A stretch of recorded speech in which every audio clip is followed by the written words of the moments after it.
Hey guys, welcome back to another episode of Giving Faith. Really excited to be doing this again. I feel like I say that every time, but I just love doing this. It's just so fun. So today I have the gorgeous Rowan with me today. Hi. How are you today? I'm great. How are you?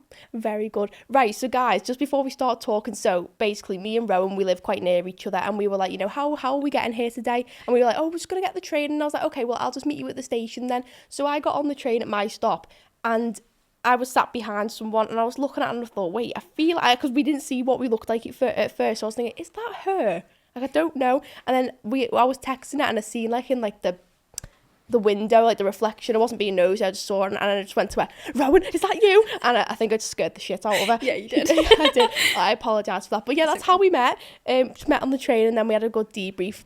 But anyway, so today we're going to talk about something a little bit more deeper than usual. If you would like to explain what we're going to talk about today, because obviously... Yeah, okay. So I have two chronic illnesses, endometriosis and PCOS.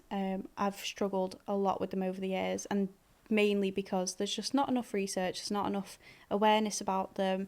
I've had quite a few friends that, were really struggling with similar things I was, and I was like, well, maybe do get checked for it, because, I was going through the same thing, and it turned out that I was right in most cases. Yeah. Not in all cases, but like only because I know from my own experience. But I thought it was a really good opportunity, because I've needed somebody that could not tell me the answers, but could tell me their experience and could kind of help you along the way, because it's such a hard and isolated thing to deal with, because it can be so lonely when you're in a lot of pain and you can't move out of your bed, and it's really hard. Like, I couldn't go to school at some points, and I couldn't have this like massive active social life because I was in pain, or I was going through endless doctor's appointments and things like that. So yeah, I think it's just a really important thing to talk about. Yeah.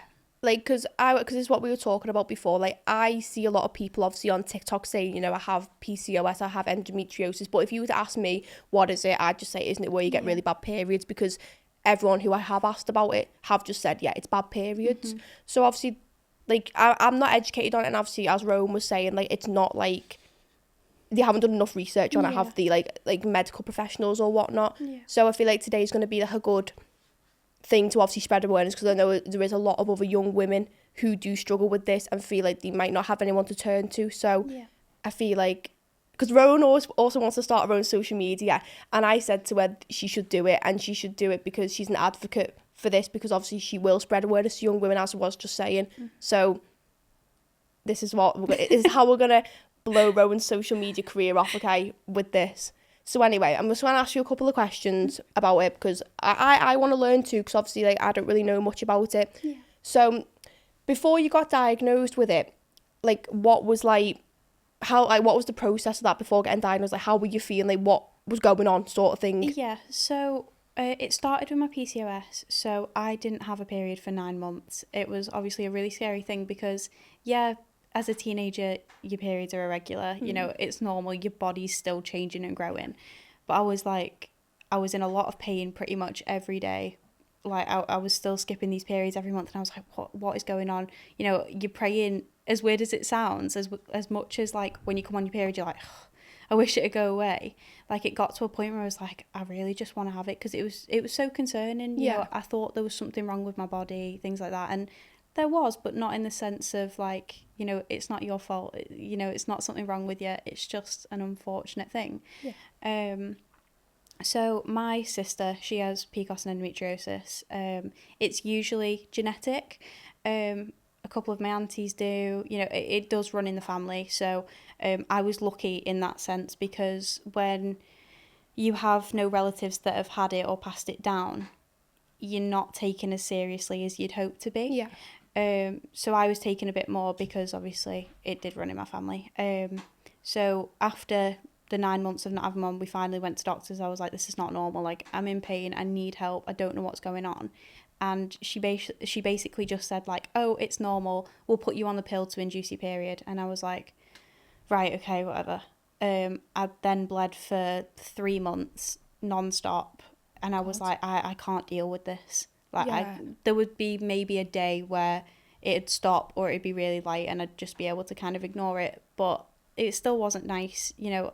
And with the time it was summer, you wanted to be going out swimming and things like that. Wearing shorts, wearing your bikini, and you just felt like you just couldn't do that because of what was going on. Yeah, exactly. So I went back and I was like, I can't do this. And my sister, I'd been speaking to her about it. She was like, I had to push for ultrasounds, for blood tests, things like that, because that's how you diagnose it.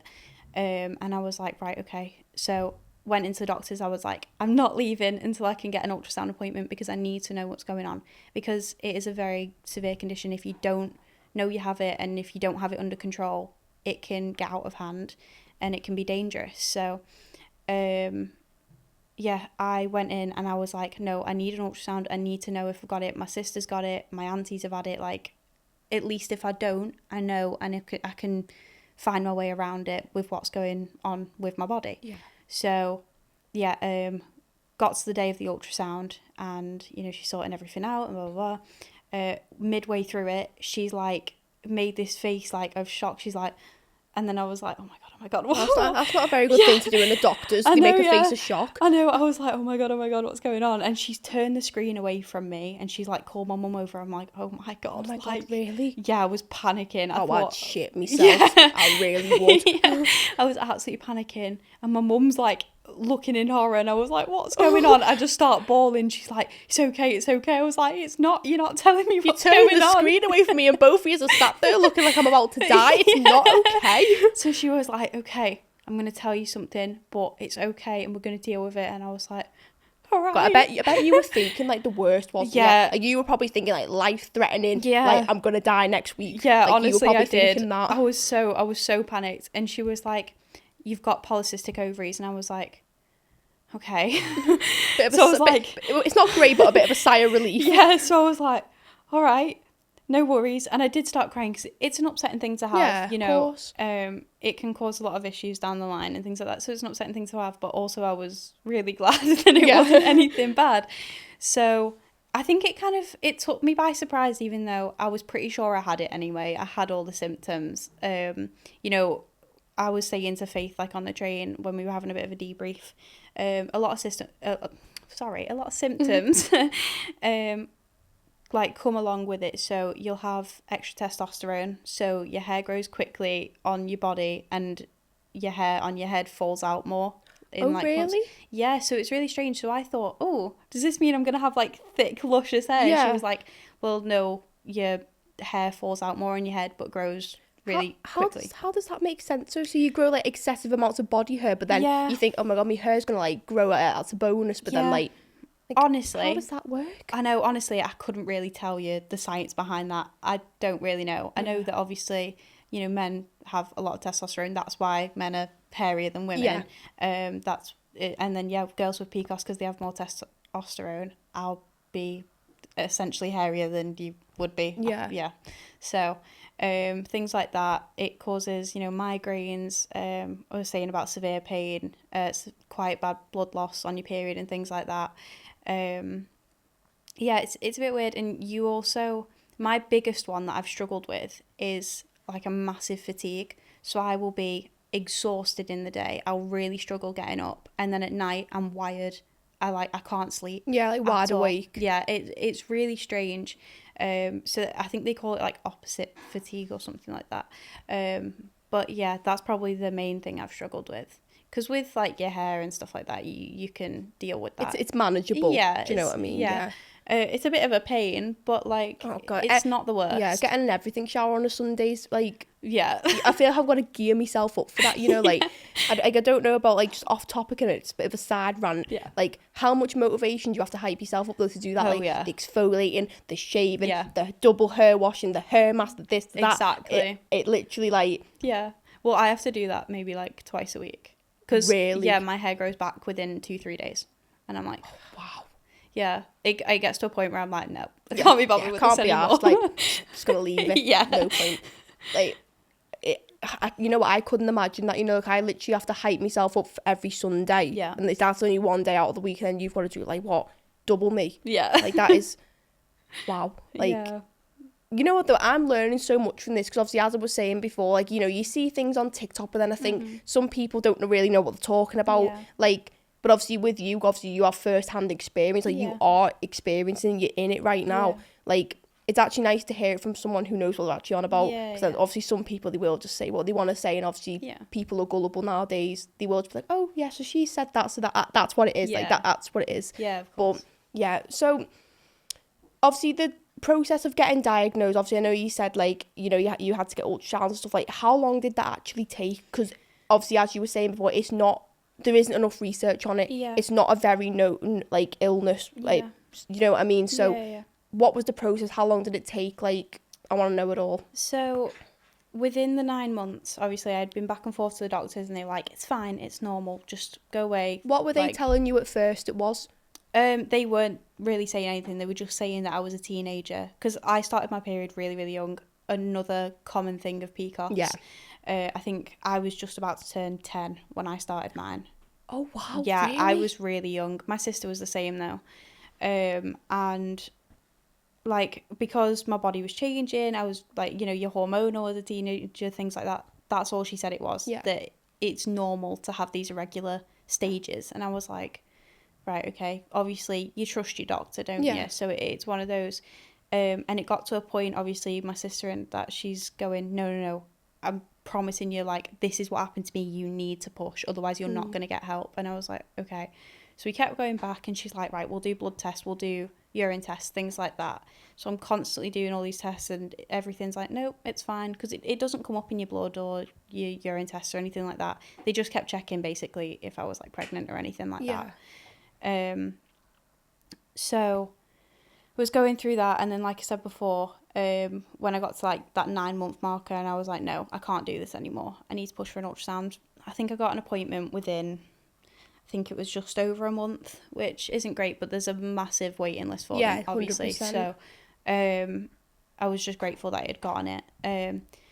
So yeah, that took about just over a month, and then they diagnose it then and there, because they can see it. If it's a lesser case of it, because what she basically said to me when she was showing me, she said that my ovaries look like bubble tea, and I have it in both of mine. My right was the most severe. My right was quite bad, but my left was still functioning okay. My right's not very functional anymore. So yeah, she was just explaining that it literally looks like bubble tea, and it quite literally does. It's so scary. When you mean bubble tea, so obviously when I'm imagining bubble tea, it's literally like just like little tapioca, like crystal ball things. Like, so you saying you've got like them, like it looks like that on your ovaries, that you've got these little like...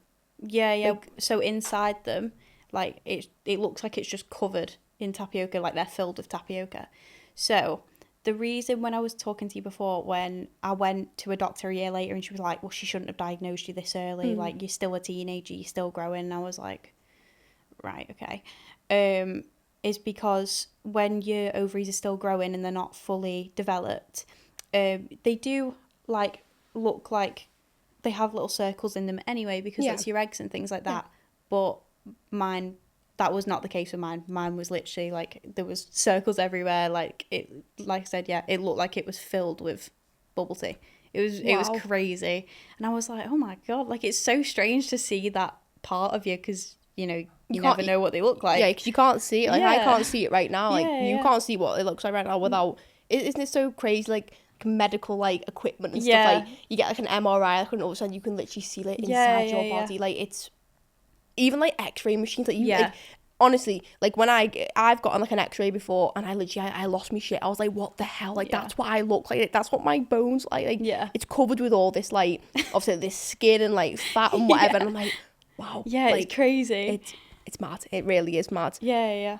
But like, how did that like affect like your like personal life, like your social life? Because obviously, like, when you got diagnosed, how old was you? I was 13. So you were 13. So obviously that's like your peak. You just turned a teenager. You want to go and do stuff. Like, how did that affect you from like when you were 13 up until now, going into adulthood? Yeah. Well, to be honest, like at first when I was diagnosed, I was just in like kind of this shock, and I was like, I didn't really know what to do with myself. And then I got home, and I just like, it just all came out, because at the time, obviously I wasn't educated on it, so I was like thinking the worst, like, oh my god, like it can be a cancerous condition, not always, so that's like not to scare anyone, but like if it's not tracked and it's not kept, I guess you could say, and maintained, if a cyst ruptures and it spreads, it can be cancerous. So, you know, it's a scary thing to think like, oh, that could, you know, happen to you, but it's a rare case that that's going to happen, and I think that's not, like, it's not said enough. So when I was diagnosed, I was like, oh my god, like, this is going to happen, like, I'm never going to be able to have kids or anything like that. And I just thought the worst, because, like I said, there wasn't enough research, there wasn't enough awareness on it, and I had no clue. So I'm not going to sit here and say I know everything about it now. I'll never be that person, because I don't, you know. But I can only tell from my experiences and from what I've been told by doctors and things like that. So yeah, got home, just let it all out, was thinking the worst, and then I basically spent a few weeks as a homebody, just researching everything, like trying to figure out what to do next, things like that. And then, to be fair, at the time, other than the fact that I hadn't had a period in 9 months, I wasn't struggling with it until I maybe got to 14, I'd say. That was my worst, like 14, 15, when I was in high school. So I just remember it starting before I was doing all my mocks, when the severe pain started and the severe bleeding and things like that. You know, it was a really scary thing to deal with, because I had no idea. So basically, the first morning that it had started, I'd woke up, and this is going to sound really gross, so I'm so sorry guys, but there was blood everywhere, and I was like, oh my god, did you think you were dying? Yeah, I genuinely did. I was terrified. I was like screaming for my mum's come running in, oh my gosh, I can't talk today. Mum's come running in, and she's like, oh my god, what is going on? Like, we were both panicking. Yeah, I can imagine. So obviously she's just like rushed me into the bathroom, like put me in the shower and everything, because I was just like in shock. I didn't know what to do. Like stood there like, what do I do? Like, what's going on with my body? Like, yeah. And bear in mind, like, it was what I was saying to you before. I was wearing like the period like knicker like pants things. I had like a pad on, like inside and on the outside. To make so sure you were like layered up. Like, you were like prepared. Yeah, because I had known about the heavy bleeding, because it had happened before, but not to that extent. So I was like, I always just protected myself at night, because you don't want to. You just don't know, do you? Yeah. But yeah, no, so my mum's like ringing the doctor. She was like, oh my god, like, what is going on? What do we do? Because it hadn't happened before, and like my sister had never struggled with it that bad. So she does have it, and she does struggle with it, don't get me wrong. But we always knew that mine was more severe than hers anyway, so she didn't know how to deal with it, because she hadn't dealt with it before. I was supposed to be going to school this morning, so this is where it started with my attendance just completely dropped. I've never been a low attendance person. Like, I'm always in school. I loved going to school because I love my classes and stuff like that. I've always been that way. So so I was supposed to be in school, but I ended up being in bed all day, like literally bedridden. I couldn't move. I was in pain. Like, I was in so much pain. I was bleeding too much to even leave the house. Like, I would have been bleeding all over the school. Like, it just wouldn't have been a pretty sight. Wouldn't have been convenient for you to go to school. Yeah, no. So that's kind of when it started, and then it got to a point where it was just pain every day. Like, some days were better than others, and I could just learn to deal with it. But the solution was basically I got put on codeine, which, if you don't know what that is, it's like a really strong painkiller. I've had it before. Yeah. So she was basically just telling me to take 2 of them a day, which obviously they make you really drowsy. They make very sleepy, very like lethargic. Like, you don't want to do anything. Like, they're that strong. It could probably knock you out. Like, I think I've took them before and they've literally knocked me out and I've gone to sleep. Like, they're that strong. No, exactly. So she was like, take 2 of these a day. So I was just constantly like exhausted and just a bit, just not there, not present. But yeah, like I said, it was just the fact that it was pain every single day, and like you just couldn't escape it. But I'd have like a week at a time, or maybe just over a week, when I'll come on my period, because they started giving me like medications to bring them on. Yeah. But to try and also slow the bleeding. The ones that slowed the bleeding didn't work. The ones that brought them on did, though, luckily, because it is actually dangerous to not have your period. Oh, really? Yeah, so if you don't release, because obviously your bleeding is releasing the lining of your womb. So if you're not having periods, then that lining's building up and it can be harmful to your body. Couldn't tell you exactly why. Yeah. But We're not professionals, I just know here. that. Yeah. But I just know that. So they gave me the tablets to bring them on, and eventually it started to work. Like, I was having them regularly again. But the pain was just too much for me to deal with. Yeah. I was bedridden for like a week at a time. Obviously then my mum was really concerned because No, of course. I had no social life. I couldn't go to school. I was missing out on everything. And like I said, it started just before my mocks. So it was getting to that point where I needed to be in school. And you're already stressed enough, obviously, with because obviously mocks, that's basically like letting you know, we'll get into GCSEs soon. Yeah. Like, this is like your practice. This is your practice go, and the next go you do, it's the real thing. So I could just imagine, like, because when I was doing my GCSEs, I was a shriveled, anxious mess. Yeah. Like, it was awful. Yeah, I was. At the same time, I was really positive at that time because I thought, I'm going to pass everything. And like I said, I'll fail and like everything. But anyway, don't need GCSEs, guys, it's fine. But like, obviously, you do get really stressed out because you think, God, like, because what do you want to do, like, when you grow up? Honestly, I am battling with this at the minute. I've always been very set on what I want to do. Yeah. And I've just left college because they basically said we needed to find a new course, which would set me back a year, which means I'm not working another year full time. What course were you doing? Computer science. Oh. Yeah. Mrs. Smarty Pants. I love computer science. Like, that sounds so, like, geeky a little bit, but I absolutely love it so much. Because I think the thing with computer science is you can never know everything, and I love that. Like, I love that there's always something to learn and something to be like, wow, yeah, that's really interesting.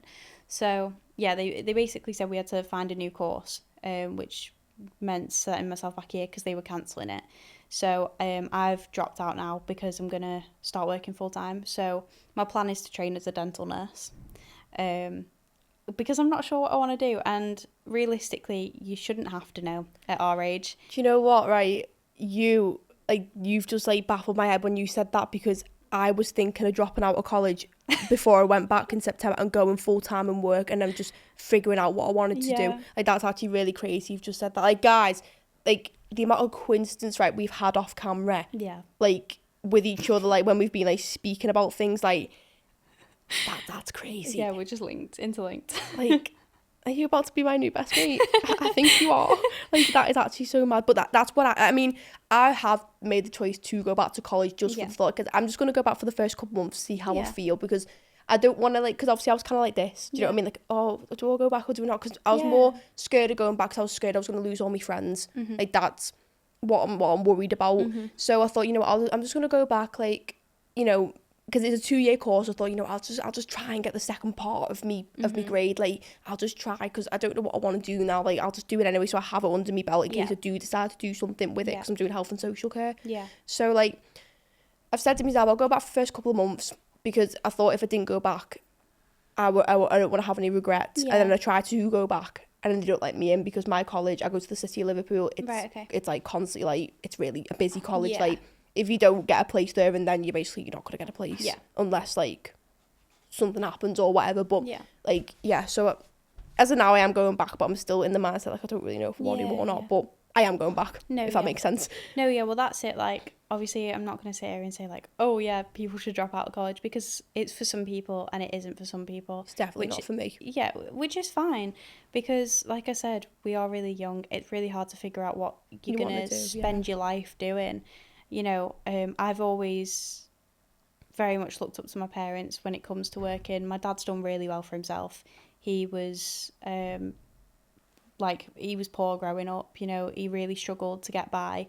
And he's built these businesses himself, like, from nothing. And he's done so well. And I'll always be grateful, because I've always lived in nice places and I've always had nice opportunities. And I'll never fault them for that.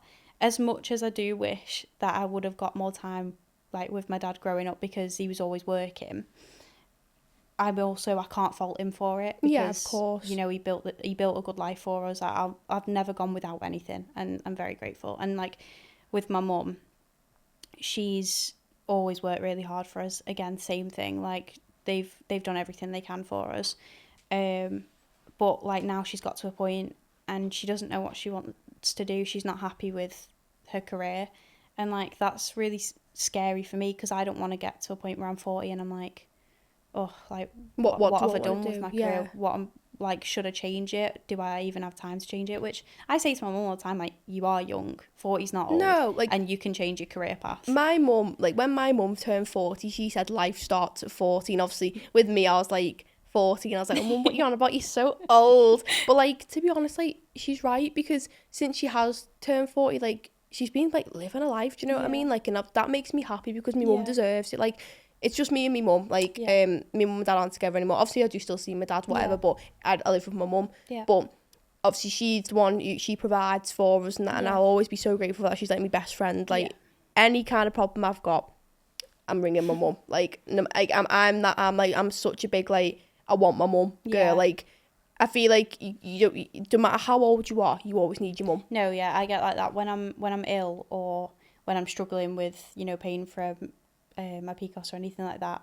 I ring my mum straight away. But I feel like that's kind of the way you ring your mum for that, like, nurture, and you ring your dad for protection if you feel unsafe. 100%, yeah, I've always been that way. Like, my dad is more like, I feel like he'll protect you, whereas I'd speak to my mum about the things that I need, like a cuddle over or something like that. Not that my dad couldn't. No, but but it's obviously, I feel like obviously because we're women, obviously we're speaking to another woman, they'll understand. I'm not saying that men don't, because I've talked to loads of like boys before, and they sometimes get it, do you know what I mean? I'm like, God, like, you know more than me, do you know what I'm saying? Like, you can literally be educated on whatever, whether you're a man or a woman, doesn't frigging matter. So, like, I get that, because like, but your mum's just your mum though, isn't it? Like, I feel like I can just speak to my mum about everything. Like, it's just like, I just love my mum. I just love her. No, that's fair. But God, I was gonna ask. I know we've gone off topic. I know, yeah, always go off topic. I was literally about to ask a question and it's gone out of my head. So that was my question. I've remembered it. So obviously we were talking about on the train. So you were talking about how in a couple of weeks you're getting a surgery done. Obviously, if you feel comfortable, would you mind telling me and everyone who's watching at home what this surgery's about, what it's going to be, what how you'll benefit from it? Just take it away. So I mean, like, a quick brief of what endometriosis is. So it's basically when it's a tissue that's similar to the lining of your womb starts to grow all over your body. It creates scar tissue, and it'll like start to fuse your organs together. So there are stages of endometriosis. It goes 1 to 4, 4 being the worst. And it's a hard one to talk about, because I know that it can be sensitive, but 4 is where, you know, you're at a point where you've lost control of your body, because it's all basically scrambled together. Is the best way to put it. So if you think of like a paper mache, right, that's be what your organs are like. So mine is about 2, stage 2. So it's not horrific, it's manageable. It does cause a lot of pain and it can cause a lot of problems. However, I'm grateful that I'm in the lower stage of it. So I'll basically have this surgery because it's pretty much the only way to properly diagnose it. Because I have been diagnosed with it, but in order to find what stage you're in properly, you have to have a laparoscopy, which is the surgery that I'm having. Would you say like this surgery is kind of like your last resort, like your last option? Yeah, pretty much. You can go private and you can get, it's like an electromagnetic way of diagnosing it. So they put like electrodes all over your stomach and stuff like that, but I can't afford to pay for it, unfortunately. So, I'm having this laparoscopy, and basically what that is I'm sorry if this is like a bit too much information, I'll try and keep it. TMI warning, guys. They basically put a camera up a place, I'm not going to say where, and they'll basically be searching for live endometriosis, and they'll look where you have scar tissue. They'll then put an incision from like the top of your belly button to the bottom, and they put a rod in to fill your stomach with carbon dioxide. Oh, God. And they will burn out what they can of the live endometriosis. It will never fully be gone, but they can set it back to an early stage. And they'll cut out what scar tissue they can. So like I was saying to you earlier, what flagged up for me with it was like when I was getting diagnosed was I pretty much lost control of my bladder. So when I need a wee, I need to go because I'll be in too much pain to the point where my body will just give up and I'll just have to go. Yeah. But that was like how I kind of figured out like something's going on here, like there's something additional. And again, it was my sister that guided me through it. She's my best friend. She's guided me through everything. Like I adore her more than anybody in the world.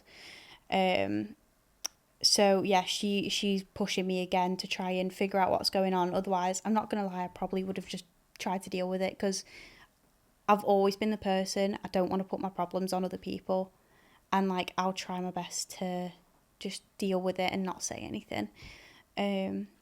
So yeah, she was pushing me to do it, and they were basically saying that if it's severe enough, it might flag up on an MRI, but it's not like certain that that's going to happen. So I forgot where I was going with this, I'm not going to lie to you. I'm just rambling.